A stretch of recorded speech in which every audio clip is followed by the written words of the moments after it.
Halo semua, selamat datang di Belajar IPA Channel bersama saya, Kak Tiara.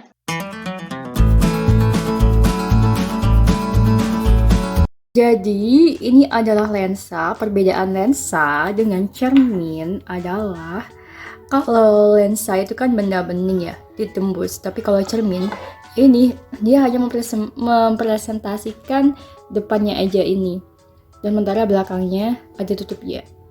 Jadi dia tidak dapat ditembus. Kalau lensa dapat ditembus. Nah, ini merupakan lensa cekung. Dan di sini saya punya lensa cembung. Nah, lensa cembungnya saya kasih kayak gini, ini kertas karena licin banget dia. Kita bisa membedakan perbedaan lensa cekung dan cembungnya itu pertama dari di teksturnya ini ya. Kalau kita raba, oh ini dia permukaannya lebih kayak set gitu, enggak cembung ya, cembung berarti kan menonjol ke depan. Kalau yang ini dia cekung, dia menonjolnya ke dalam.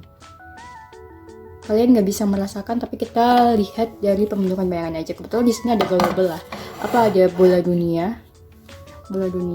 Terus kita coba menggunakan lensa yang cekung dulu.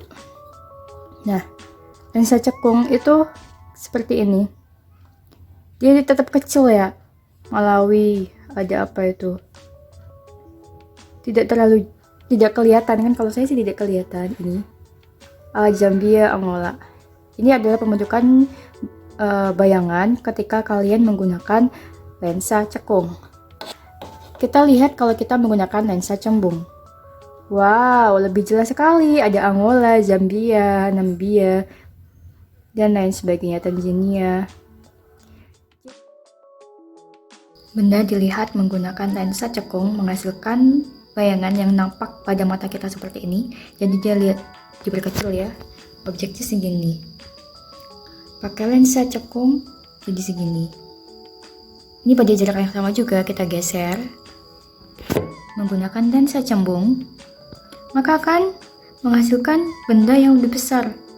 Kita ditangkap di mata lebih besar ya, padahal bendanya segini doang. Lensa cembung, lensa cekung. Oke, tadi kalian sudah mengamati sebuah video tentang sebuah lensa cekung dan lensa cembung digunakan untuk mengamati sebuah globe ya. Jadi ketika menggunakan lensa cekung, dia tulisannya bagaimana, ketika menggunakan lensa cembung, dia tulisannya bagaimana. Kelihatan kecil atau besar. Nah, sama nih seperti gambar berikut ini. Jadi, di sini ada sebuah penjepit kertas berwarna biru. Ketika diamati menggunakan lensa cekung, penjepit itu ketika dilihat akan tampak seperti ini. Dan yang ini adalah sebuah penjepit ketika diamati menggunakan lensa cembung. Berbeda ya kelihatannya ya. Nah, pada kesempatan kali ini kita akan belajar bersama berdasarkan KD 3.12 dan juga indikator pembelajarannya ada dua, yaitu 3.12.1 dan 3.12.2. Ini. Oke, langsung aja. Jadi akan ada 6 poin yang akan kita bahas pada kesempatan kali ini. Sifat dari lensa cekung dan lensa cembung. Oke, gambarnya seperti ini. Permukaannya kalau lensa cekung, kalau diraba gitu ya, dia akan cenderung cekung ke dalam. Nah, lensa cekung itu dia bersifat menyebarkan sinar. Lensa cekung bersifat menyebarkan sinar atau divergen. Kita lihat nih ilustrasi dari gambar lensa cekung. Sinar datang, dia akan disebarkan. Sinar datang, disebarkan, sinar datang, disebarkan, sinar datang, disebarkan ya. Beda nih dengan lensa cembung, dia sifatnya mengumpulkan sinar atau konvergen. Nah, coba deh adik-adik amati. Ini F1-nya di sisi sebelah kiri, ini F1-nya pada lensa cembung di sisi sebelah kanan. Sebenarnya F1 itu apa sih, Kak? Apa yuk? Jadi, F1 adalah fokus aktif. F1 itu dinamakan fokus aktif, sementara F2 dinamakan dengan fokus pasif. Kita ketahui bahwa sifat dari cermin cekung dia adalah menyebarkan sinar. Sehingga titik fokusnya, fokus aktifnya ada di depan cermin. Gitu ya. dilihat berdasarkan gambar ini. Sementara lensa cembung bersifat mengumpulkan sinar atau konvergen. Ini, mengumpulkan sinar konvergen. Sehingga fokus aktifnya, kumpulan dari sinarnya itu dia jatuh di belakang lensa. Gitu ya, ini belakangnya, ini depannya, ini belakangnya. Kalau ini kan ini depannya sebelah sini. Jadi kan menyebar, makanya fokusnya tetap di sini, di depannya. Sementara ini kan depannya sini. Karena dia mengumpulkan sinar, maka fokusnya ada di sebelah sini, di belakangnya, gitu ya. Jadi jangan bingung, jangan bingung lagi. Jadi jangan bingung, f1 sama f2, lensa cekung dan lensa cembung itu kok ternyata letaknya beda. Yang lensa cekung terletak di sebelah sisi kiri, f1-nya, sementara lensa cembung terletak di sebelah kanan. Ya karena sifatnya aja beda. Yang satu menyebarkan sinar, yang satu mengumpulkan sinar. Gitu ya. Jadi gampangnya, kalau lensa cekung itu menyebarkan sinar, fokusnya itu dia di depan. Tapi kalau si lensa cembung itu dia mengumpulkan sinar, maka fokusnya di belakang lensa. Gitu ya. Nih, ini depannya, ini belakang. Ini depannya, ini belakang. Karena dia menyebarkan, maka fokusnya di depan. Oke? Kembali ke lensa cekung. Masih ke lensa cekung ya. Sehingga titik fokusnya itu dia bernilai negatif. Karena fokusnya ada di depan lensa. Sementara bayangan yang dibentuk itu dia akan selalu bersifat maya, tegak dan diperkecil dan letaknya di depan lensa karena fokusnya aja di depan lensa. Nanti kita akan bahas ketika dia ada benda di 2f1, lebih dari 2f1, kurang dari f1, antara 2f1 dan f1. Itu bendanya itu pasti gimana sih? Bener nggak sih yang dikatakan Kak Tiara, maya, tegak, diperkecil, dan terletak di depan lensa? Nanti kita lihat ya ketika membahas tentang sinar-sinar istimewa. Lanjut. Yang kedua, oke. Lensa cembung ya. Lensa cembung karena fokusnya berada di belakang dan dia bersifat mengumpulkan sinar atau konvergen, maka dia bernilai positif. Ini positif negatifnya itu penting ketika kita nanti melakukan perhitungan. Di rumus melakukan perhitungan ya. Nah, letak dan sifat bayangannya itu tidak sama seperti lensa cekung. Bergantung pada letak dan posisi benda dapat ditentukan dengan dalil Edgebach. Nanti kita akan belajar dalil Edgebach. Oke, sampai di sini dulu paham mengapa kok F1-nya terletak beda antara lensa cekung dan lensa cembung. F1 itu namanya fokus aktif, sementara F2 adalah fokus pasif. Gitu ya. Jangan bingung depan belakangnya ya. Ini depannya, karena sinar datangnya dari sini depan. Sinar datangnya dari sini. Ini bagian belakangnya mengumpul. Ini bagian belakangnya menyebar, tapi fokusnya dia di depan. Oke? Lanjut ya. 2. Sinar istimewa. Sinar istimewa lensa cekung. Sinar istimewa pertama adalah sinar datang sejajar dengan sumbu utama, dibiaskan atau dibelokkan seolah-olah dari fokus aktif atau F1. Selanjutnya, sinar istimewa kedua adalah sinar datang menuju fokus pasif atau F2, dibiaskan atau dibelokkan sejajar dengan sumbu utama. Oke, sinar istimewa ketiga yaitu sinar datang menuju pusat optik lensa ini, dia akan diteruskan tanpa dibiaskan atau dibelokkan. Jadi dia lurus gitu ya. Sehingga nantinya apabila sebuah benda nih, ini diibaratkan apabila sebuah benda terletak di antara 2f1 dengan f1, menggunakan 3 sinar istimewa tadi, maka akan menghasilkan bayangan di sini antara 0 dan f1. Ini sinar istimewa 1, stop.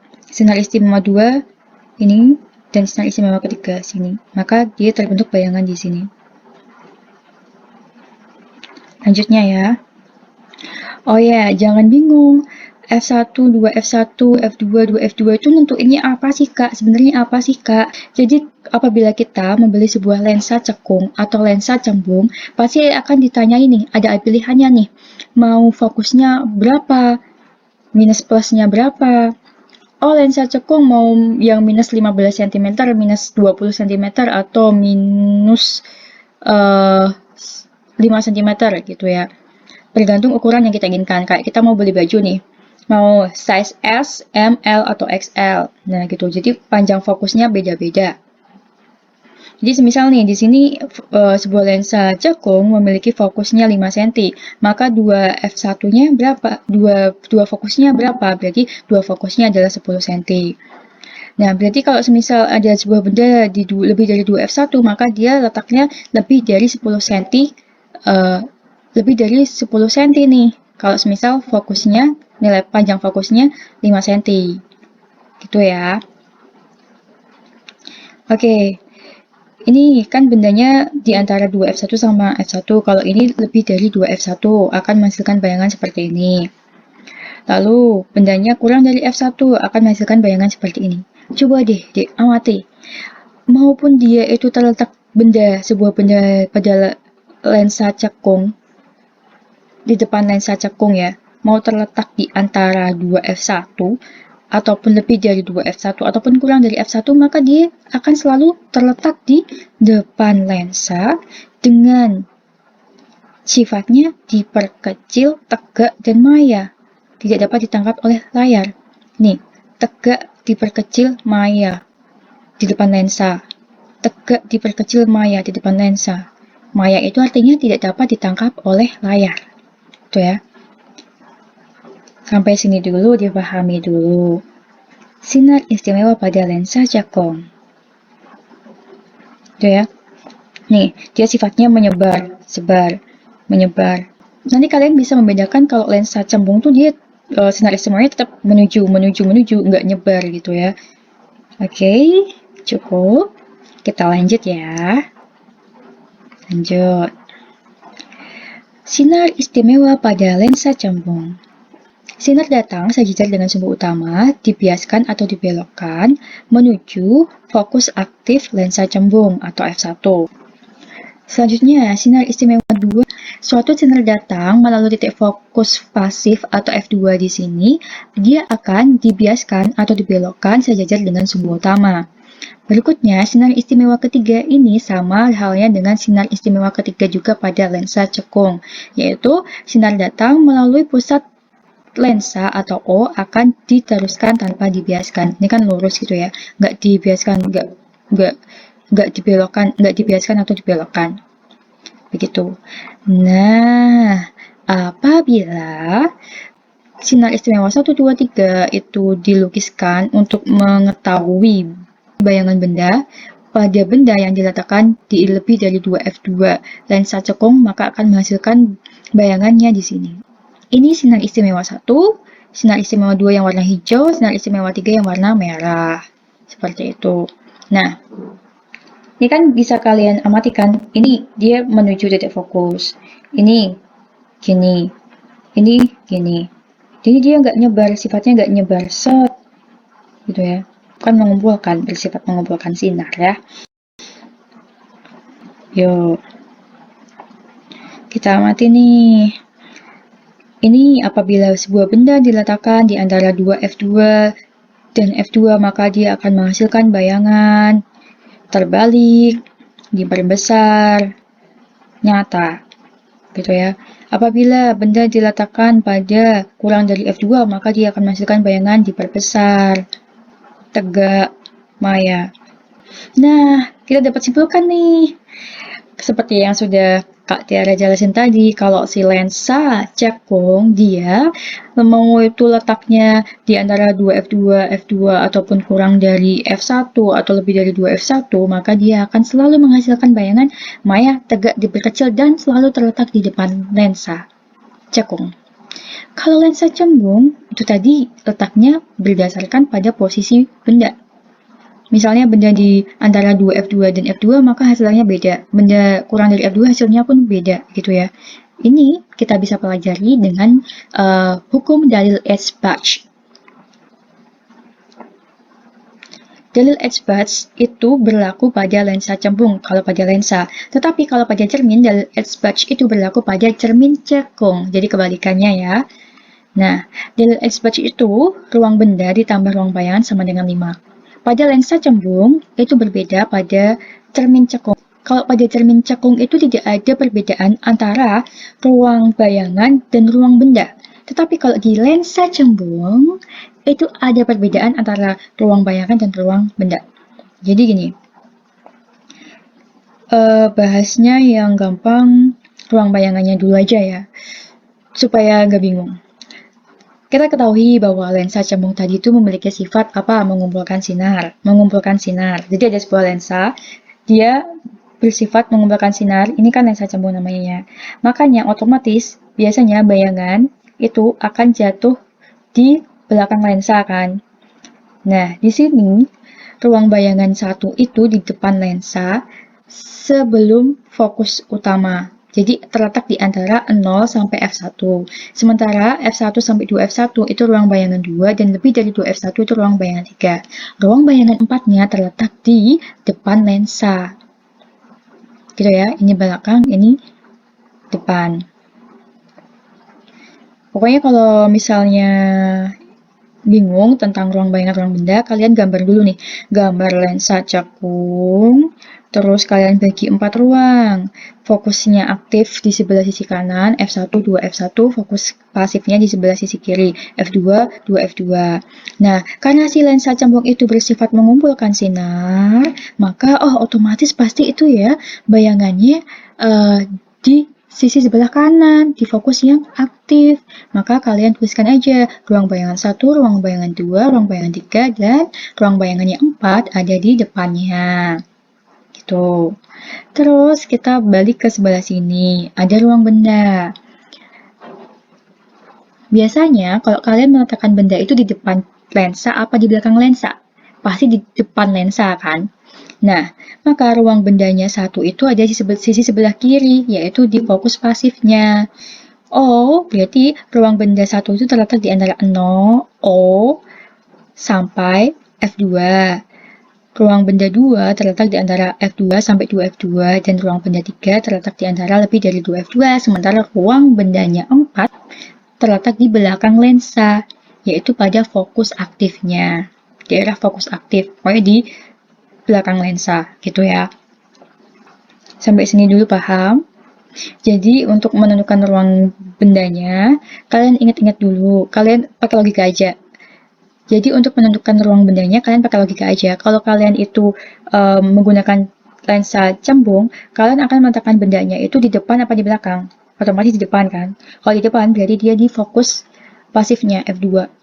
Karena dia bersifat mengumpulkan sinar. Jadi fokus aktifnya itu ada di belakangnya gitu. Jadi kalau mau bendanya, ruang benda 1, 2, 3-nya, berarti dia terletak di fokus F2-nya, fokus pasifnya. Sementara yang ruang bendanya 4 baru di belakang lensanya.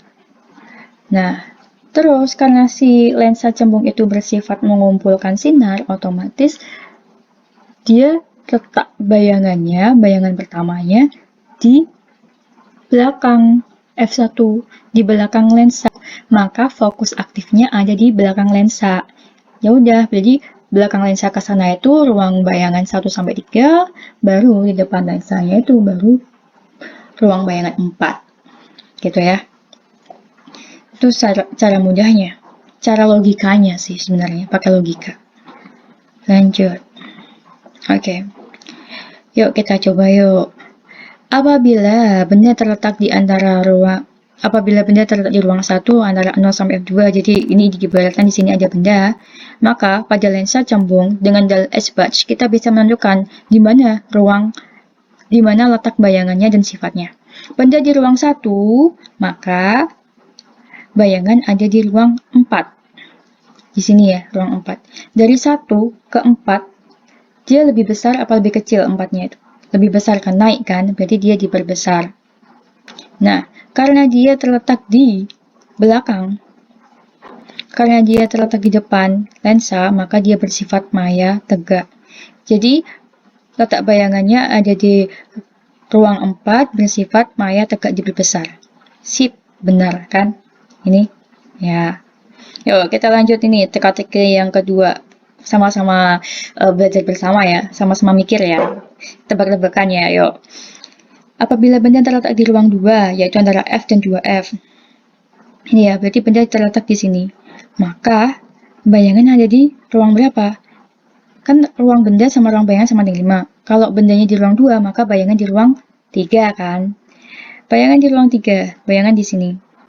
Dari 2 ke 3, dia akan diperbesar apa diperkecil? Kan naik tuh, 2 ke 3 naik kan. Jadi dia diperbesar. Diperbesar karena bayangan terletak di belakang lensa, maka sifatnya nyata terbalik. Sehingga letak bayangannya ada di ini lebih dari 2F1 atau ruang 3. Sifat bayangannya nyata terbalik diperbesar karena dia di ruang bayangan 3. Benar kan? Nyata terbalik diperbesar ada di ruang 3 ya. Di ruang 3 sini dia lebih dari 2F1. Lanjut, tebak-tebakan yang terakhir. Apabila benda terletak di ruang bayangan 3, oke, berarti bendanya di sini, maka coba tebak bayangannya itu ada di mana? Bayangannya ada di ruang bayangan 2 di sini ya. Dari 3 ke 2 turun kan? 3 ke 2 turun kan? Jadi dia diperbesar apa diperkecil? Diperkecil. Oke, diperkecil. Jadi ini terletak bayangan di ruang bayangan 2 di sini antara F1 sampai 2F1 dengan sifat bayangan diperkecil, otomatis diperkecil karena dia letaknya di belakang lensa, maka dia terbalik. Nyata terbalik diperkecil. Di sini nyata terbalik diperkecil. Sip. Oke. Sampai sini dulu paham? Mudah kan Daniel H. Batch? Tinggal ruang benda plus ruang bayangan sama dengan 5. Kalau kalian sudah paham, mengerti ruang benda dan ruang bayangannya, letaknya pasti akan lebih mudah untuk menganalisisnya. Pokoknya kalau dia di ruang bayangan 4 sini, pada lensa cembung, kan terletak di depan nih berarti. Kalau di depan, berarti dia bersifat maya, tegak, dan diperbesar. Tapi kalau dia di belakang lensa ini, dia akan bersifat nyata, terbalik. Nah, diperbesar dan diperkecilnya itu tergantung pada dia di ruang bayangan 2 atau di ruang bayangan 3. Kalau di ruang bayangan 3, dia diperbesar. Kalau di ruang bayangan 2, dia diperkecil. Gitu ya. Paham? Paham, Kak? Oke. Di pause dulu kalau nggak paham, dipahami lagi ya. Diputar lagi di bagian ini. Nah, kesimpulannya adalah sebagai berikut. Lensa cekung bersifat menyebarkan sinar dan dia memiliki nilai fokus negatif. Ini menghitungnya menggunakan rumus persamaan seperti ini, seperti F sama dengan 1 per S ditambah 1 per S aksen dengan F bernilai negatif. Jadi, biasanya soal itu jebakan, ada yang F-nya berapa. Ingat kalau lensa cekung ditambahi negatif kalau di soal belum diketahui kalau dia ditambahkan negatif. Sifat bayangannya selalu maya, tegak diperkecil, dan bayangan di depan lensa. Sementara lensa cembung itu bersifat mengumpulkan sinar atau konvergen dengan titik fokusnya bernilai positif, sama menggunakan rumus persamaan seperti F sama dengan 1 per S ditambah 1 per S aksen dengan F-nya bernilai positif, dan tidak sama seperti lensa cekung yang selalu menghasilkan bayangan seperti ini. Dia sifat bayangannya bergantung pada letak posisi benda berdasar dan dapat kalian analisis menggunakan dalil H. Batch, yang mana R benda tambah R bayangan sama dengan 5. Terima kasih, semoga bermanfaat, semoga jadi tambah paham. Jangan lupa like, terus berikan komentar yang positif, dan juga subscribe channel ini. Terima kasih, sampai jumpa di video berikutnya.